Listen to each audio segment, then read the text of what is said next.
নম্বর ঠিক একই রকমের, তোমরাও এটা প্র্যাকটিস করে কমেন্ট আমাকে জানাবে, বা গ্রুপে তোমরা তো জয়েন রয়েছো, গ্রুপে কিন্তু এর অ্যান্সার কোনটা হবে সেটা কিন্তু তোমরা আমাকে পাঠিও। তবুও আমি তোমাদেরকে এটাকে একবার করে দিচ্ছি। এক্ষেত্রেও তোমাকে মিউ বের করতে হবে।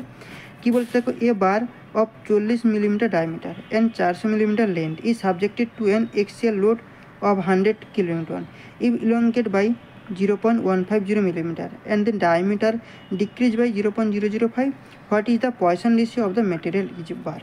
এর মানে কি, এখানে দেখো আমাদেরকে আমরা কি জানি, সেই ডিরেক্টলি চলে যাচ্ছি। ঠিক আছে, পয়সন রেজিও মানে কি, lateral dimension by longitudinal lateral strain by longitudinal strain.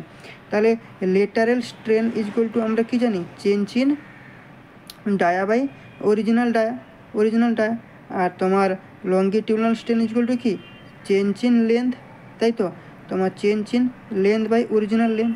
তাহলে সেই ডায়াটা শুধু এখানে বসিয়ে দেবো। কত না, এখানে বলেছি কত,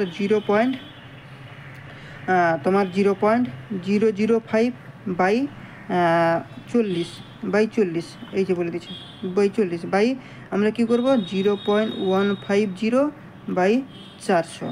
এইটাকে যদি আমরা ক্যালকুলেশন করে দিই তাহলে আমাদের অ্যাপ্রক্স আসবে 0.33 চলে আসবে কারেক্ট অ্যান্সার। তাহলে দেখো 0.33 রয়েছে বি, তাহলে বি হয়ে যাবে আমাদের কারেক্ট অ্যান্সার।